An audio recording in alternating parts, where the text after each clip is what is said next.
तो दोस्तों, बांग्लादेश में हो रही हिंसा को लेकर दुनिया के कई नेता चिंता जाहिर कर रहे हैं। खासकर अल्पसंख्यक हिंदुओं पर हो रहे हमलों की आलोचना कर रहे हैं। भारत के हिंदूवादी संगठनों ने भी इस हिंसा को रोकने की अपील की है, लेकिन विपक्षी नेताओं जैसे राहुल गांधी और इंडिया ब्लॉक के अन्य नेताओं ने अब तक इस मुद्दे पर कोई बयान नहीं दिया है। उन्होंने ना तो बांग्लादेश में हो रही घटनाओं की आलोचना की है और ना ही किसी तरह का विरोध जताया है। इस तरह का आरोप भाजपा और उसके समर्थक दलों के द्वारा लगाया जा रहा है। अमेरिका की संसद में भी बांग्लादेश में हो रही हिंसा पर चिंता व्यक्त की गई है।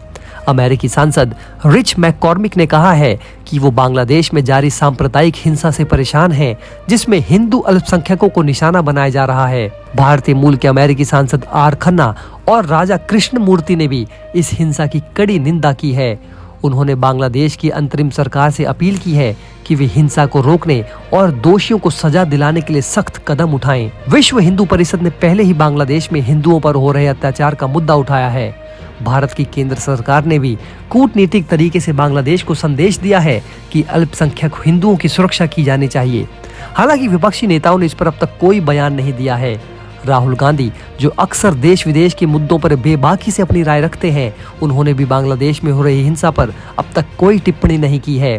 कांग्रेस अध्यक्ष मल्लिकार्जुन खड़गे, ममता बनर्जी, तेजस्वी यादव और हेमंत सोरेन जैसे नेताओं ने भी इस मुद्दे पर चुप्पी साध रखी है।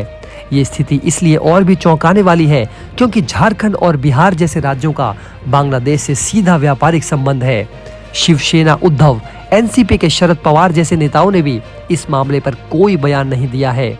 आमतौर पर जब भी किसी समुदाय पर जातिगत आधार पर अत्याचार होता है तो भारत उसकी निंदा करता है, लेकिन बांग्लादेश में हो रही हिंदुओं के खिलाफ हिंसा पर विपक्षी दलों की चुप्पी सवालों के घेरे में आ गई है। कई लोग इसके राजनीतिक मायने भी निकाल रहे हैं। तो बांग्लादेश में अल्पसंख्यकों पर हो रहे हमले को लेकर असदुद्दीन ओवैसी ने कहा है कि ये तुरंत बंद होना चाहिए। उन्होंने ये भी कहा कि कई बहुसंख्यक लोग अल्पसंख्यकों की रक्षा कर रहे हैं। ये आदर्श भाव सभी के दिलों में होना चाहिए। बांग्लादेश के नए पीएम और नई सरकार बार बार भारत को इस बात के लिए धमकी दे रहे हैं कि भारत शेख हसीना को कैसे शरण दे सकता है। लगता है कि शेख हसीना को लेकर भारत और बांग्लादेश के बीच में कुछ बड़ा होने वाला है। लेकिन डॉक्टर मोहम्मद यूनुस, जो बांग्लादेश की अंतरिम सरकार के मुखिया बने हैं, लेकिन लग नहीं रहा कि उनसे बांग्लादेश चलाया जाएगा। उन्होंने हाल ही में जो बयान दिया है, उसके बाद बांग्लादेश और भारत के रिश्ते खराब हो सकते हैं और फिर भविष्य में बांग्लादेश की ऐसी तैसी हो जाएगी। उन्होंने शेख हसीना के भारत में रहने पर बयान दिया है। एनडीटीवी को दिए इंटरव्यू में उन्होंने कहा कि शेख हसीना का भारत में रहना उचित नहीं है। अगर उचित नहीं है तो फिर क्या उचित है, आप बताइए। क्या मोहम्मद यूनुस बांग्लादेश के छात्र आतंकवादियों के द्वारा शेख हसीना का कत्ल करवाना चाहते थे? शायद मोहम्मद यूनुस को पता नहीं कि अगर शेख हसीना वहां 45 मिनट के लिए और रुक जाती तो वहां के राक्षस उनके टुकड़े टुकड़े नोच कर खा जाते। बताया जा रहा है कि पीएम हाउस में घुसने वाले छात्र आतंकियों को कई दिनों से भूखा रखा गया था। इसी कारण बांग्लादेश के पीएम हाउस में घुसते ही सबसे पहले उन्होंने पागलों की तरह खूब खाना खाया और उसके बाद लूट मचाई, चोरी की, अंडरगारमेंट्स तक को हवा में लहरा दिया। फिर भी महानुभाव यूस कहते हैं कि शेख हसीना को भारत में नहीं रुकना चाहिए। तो अब आप ही बताइए, उन्हें कहाँ रुकना चाहिए? मोहम्मद यूनुस के इशारे पर छात्र नेता पागल बन गए थे, जिन्होंने बम, बंदूक और हथियार के दम पर 500 से ज्यादा लोगों को मौत के घाट उतार दिया। जनता द्वारा चुनी गई सरकार का तख्ता पलट कर दिया और आपने उन सभी खूंखार छात्र नेताओं को मंत्री बना दिया है। क्या आपने उन्हें शेख हसीना का अंडरगारमेंट लहराने के लिए इनाम दिया है? ये दर्शाता है कि प्रोफेसर यूनुस की मानसिकता ठीक नहीं है और वो 1 साल भी बांग्लादेश को सही तरीके से हैंडल नहीं कर पाएगा। जिस तरह बांग्लादेश के ऊपर चीन, अमेरिका और रूस जैसे सुपर पावर की नजर बाज की तरह लगी रहती है, उस प्रेशर को मोहम्मद यूनुस झेल नहीं पाएगा। अंत में उन्हें भारत की शरण में आना ही पड़ेगा, तभी जाकर बांग्लादेश की सिक्योरिटी सुनिश्चित हो पाएगी। अगर गलती से उन्होंने भारत के खिलाफ जाकर चीन की तरफ कदम बढ़ाने का काम किया तो फिर भारत ने बांग्लादेश के आसपास 12 मिलिट्री बेस तैनात किए हुए हैं। उसके बाद अंजाम क्या होगा आप सबको अच्छे से पता है। अब तक पाकिस्तान के इशारे पर बांग्लादेश के छात्र हवा में उड़ रहे थे।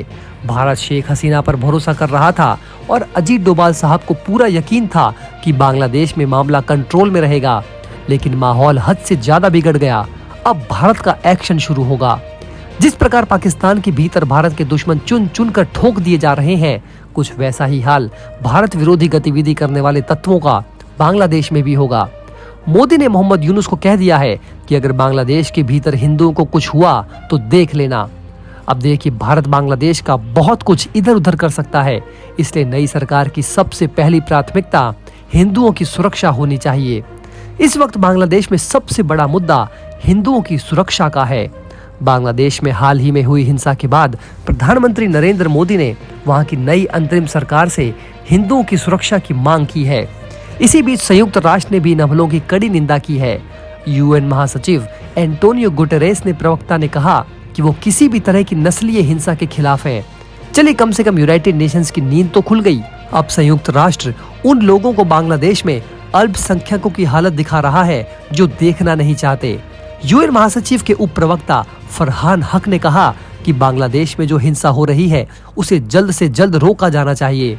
हम नस्लीय आधार पर किसी भी तरह की हिंसा को बढ़ावा देने के खिलाफ हैं। ये बातें उन्होंने बांग्लादेश में हिंदुओं और अन्य अल्पसंख्यकों पर हो रहे हमलों के बारे में पूछे गए एक सवाल के जवाब में कही। संयुक्त राष्ट्र ने यह भी कहा कि वो बांग्लादेश की मदद करने के लिए तैयार है।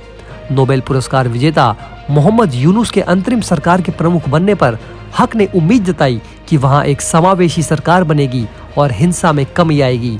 बांग्लादेश में हिंसा के कारण अब तक 500 से ज्यादा लोगों की मौत हो चुकी है। शेख हसीना के देश छोड़ने के बाद अल्पसंख्यकों, खासकर हिंदुओं के खिलाफ हिंसा की घटनाएं बढ़ी हैं। कई हिंदू मंदिर, घर और दुकानें तोड़ी गई हैं और 2 हिंदू नेताओं की हत्या भी हो चुकी है। हालांकि मैं आपको बता दूं कि केवल हिंदुओं को टारगेट नहीं किया जा रहा, बल्कि शेख हसीना के करीबी मुसलमानों को भी टारगेट किया जा रहा है। लेकिन ये कहना कि बांग्लादेश में हिंदुओं के खिलाफ हिंसा नहीं हो रही, ये गलत होगा। अगर बांग्लादेश में हिंदुओं के खिलाफ हिंसा नहीं हो रही तो संयुक्त राष्ट्र को भी कोई बयान देने की जरूरत ही नहीं थी। लेकिन कतर का एक मीडिया है जो खुद को संयुक्त राष्ट्र से भी ऊपर समझता है। उसका मानना है कि बांग्लादेश में पूरे हिंदू सुरक्षित हैं। कतर में बैठकर अल जजीरा का कहना है कि बांग्लादेश में ऐसी 1-2 घटनाएं तो होती रहती हैं। अल जजीरा की इस खबर को अब इंडिया ने रिपोर्ट किया है। अल जजीरा ने हिंदुओं के विरुद्ध हिंसा की तुलना में भारत में मुस्लिमों के खिलाफ होने वाली इक्का दुक्का वारदातों से भी कर दी। अब इंडिया ने हाईलाइट करते हुए लिखा है कि ध्यान देने वाली बात है कि भारत में जो हमले मुस्लिमों के खिलाफ हिंसा के तौर पर पेश किए जाते हैं उनमें से कई झूठे निकलते हैं या फिर उनकी सच्चाई कुछ अलग होती है। लेकिन बांग्लादेश के मामले में ऐसा नहीं है। बांग्लादेश में हिंदुओं के विरुद्ध हिंसा इसलिए हो रही है क्योंकि वो हिंदू और इस्लामी कट्टरपंथी उन्हें काफिर समझते हैं।